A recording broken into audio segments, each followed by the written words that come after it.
everyone, it's Chainsaw Gears 12 here, back again with another review today. Today I'm reviewing Metallica's Kill 'Em All. Now before I jump off into this review, let me state a little something that I've said before, so please, if you're new and you're watching this, please don't skip the video, just stop it completely and just ignore it. Please just follow through, I'll be done as quick as I can. Anyways, in a previous video I stated that I was going to re-review Metallica's albums, besides Load and Reload, because 3 years ago I reviewed Kill 'Em All, Ride the Lightning, Master of Puppets, and Justice for All, the Black Album. I skipped Load and Reload, went to Saint Anger, and then I ended with Death Magnetic. Now, like I said, those album reviews are 3 years old. They're not even worth looking at because I was so boring. I didn't give a lot of information about the album. I didn't talk about what I personally thought about the whole album in general. I just went through the songs. So anyways, so I'm going to say that in every video. So, I'm re-reviewing them now for a more clarifying look, a better look on the album. So anyways, let me jump off into the track listing. So, Hit the Lights, The Four Horsemen, Motor Breath, Jump in the Fire, Anesthesia Pulling Teeth, Whiplash, Phantom Lord, No Remorse, Seek and Destroy, and Metal Militia. Now, before I really jump off into talking about the album, as we all know, Mr. Dave Mustaine was in the band, and he was kicked out before this album was released. Now, there's stories that said that he was in the studio, he recorded his solos, then he was kicked out. There were stories that he was just kicked out and the solos were never officially recorded. He just wrote them, but they were never recorded for the album. Now, regardless of either way, Kirk Hammett came in, of course, he replaced Dave Mustaine, and he recorded the solos that are on the album. So, if people think, well, that's Dave Mustaine, nope, it's Kirk Hammett. So anyways, so his writing credit, Dave Mustaine got on this album. He did get writing credit, even though he's not officially with the band when it was released. But the writing credits he did get on the album is The Four Horsemen, Jump in the Fire, Phantom Lord, and Metal Militia. So let me jump off into the actual album and what I personally think about it. So, when I first reviewed this album, I stated basically nothing. I really didn't give you a lot of information. I basically just went through each song and said, oh, that's a good riff there. No, okay, I like this song because it has a really fast solo. I really didn't give you a lot of information about, you know, what I personally thought. I really didn't go deeper into it. I just basically just thought, oh, okay, good riff, okay, next song. So, here's what I want to say, is that this album was originally going to be called Metal Up Your Ass. And, of course, the record company said, no, we're not going to call it Metal Up Your Ass. We just can't do that. We're not going to release it under that name. So Cliff Burton, as he was pissed off, he said, F them guys, F them, I don't care what they think, kill them all. He didn't say F them, you can kind of figure out what I mean by that. But he said kill them all. And then the band thought, okay, let's call the album Kill 'Em All. And so that's what they did. And so what that did was that, like they were saying to the world, we don't care what you guys think, this is our album, we're going to release it to the world. So, a lot of highlights from this album is, well, in my opinion, I feel like the whole album's a highlight, but a lot of highlights for Metallica fans in general would be, of course, the Jump in the Fire. That's a really fast-paced, really good song, gives you a lot of momentum. It's really basic, it's really straightforward thrash. But then we go off into Whiplash, which is a really fast, repetitive, really fast song. It's not really repetitive, but it gives you that repeating riff, but it's so thrash because it's just wanting you to headbang to it, because that's why they wrote it called Whiplash. And so we have Seek and Destroy, which is a closer for Metallica at every show, and people love it, people hate it, it's what it is. But at the time, it was an anthem. Seek and Destroy was their anthem. They're here, and they're going to destroy everything. So that's what that gives you. And so, onto the infamous, that's the word, infamous track on this album, Anesthesia Pulling Teeth from Mr. Cliff Burton. Now, at the time, no bands were doing this. No bands were taking out a track off their album and go, okay, bass player, have at it. You know, that doesn't happen. Because they originally discovered Cliff Burton playing this solo that they were like thinking, it's a guitar. Like, is that a guitar? No. It's just a guy with just headbanging to playing bass that's really distorted. And so they said, okay, Cliff, here you go. You can have this track and you just do what you want to do with it.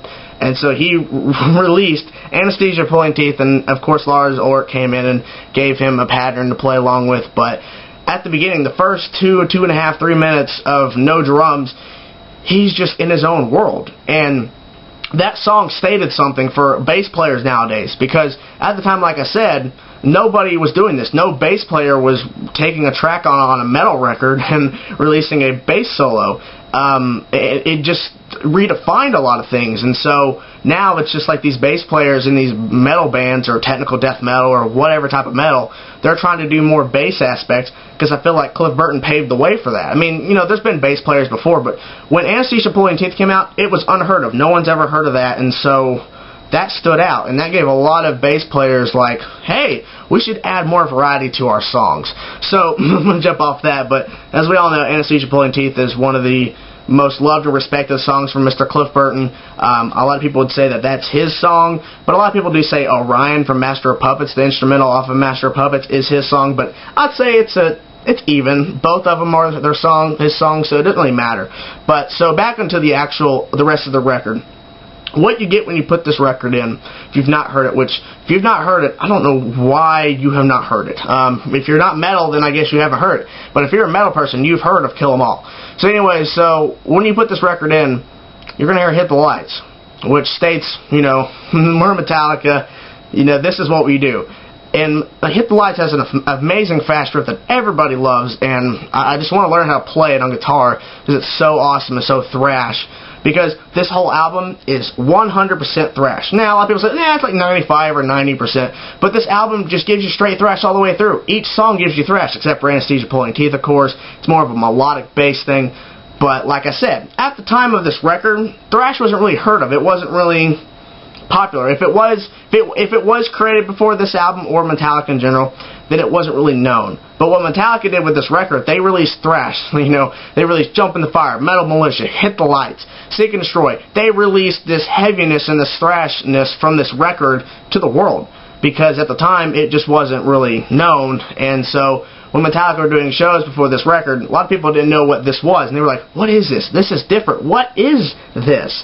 And then they were thrash. And then, like, so I think they paved the way. I'm not saying that they introduced or they started thrash, but I would say they paved the way for thrash to become popular.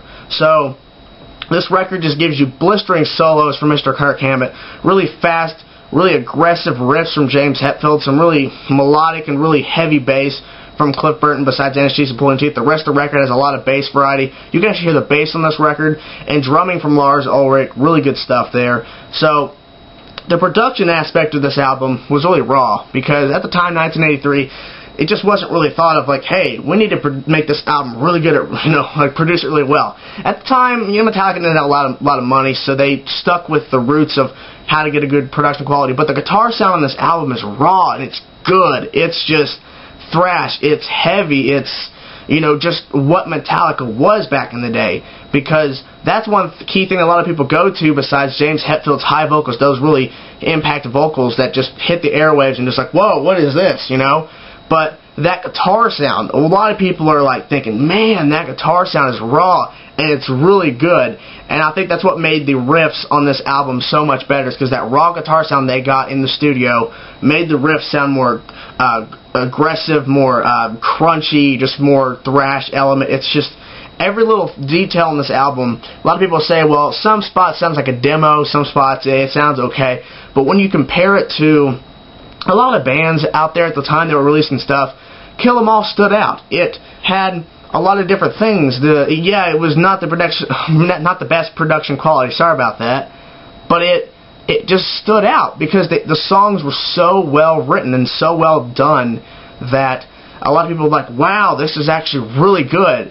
And what makes Kill 'Em All stand out more than anything else is that a lot of Metallica fans will state that they would rather listen to Kill 'Em All than some of their later work or even their most recent stuff. Because Kill 'Em All stated a point. You know, we're Metallica. We don't care what you think, and this is what we want to do. We have fun with it. This is our stuff. Sorry about that. So the whole thing is that Kill 'Em All just gives you a lot of thrash element. It gives you a lot of the momentum of a band, 4 guys that were just there having fun, and they wrote some really amazing songs that today a lot of bands can't really say, you know, when they release a record, that each individual song made a good statement and stood out. Now, that might be a little diss or something, but the thing is, though, is that bands today, usually, it's some aspect, from some people's view, sometimes it's the fanboys like, no, none of their songs are bad. When a band releases an album, sometimes a few songs are not as good as the others. People will say that. But I personally believe, and a lot of Metallica fans think the same thing, Kill 'Em All gives you an amazing album, and it gives you an amazing track list, an amazing song set that a lot of bands can't really pull off, because each individual song on this record stood out for something. It stood out for the lyrics, stood out for the solo, stood out for the riffs, it stood out for something besides just saying it's a good thrash song.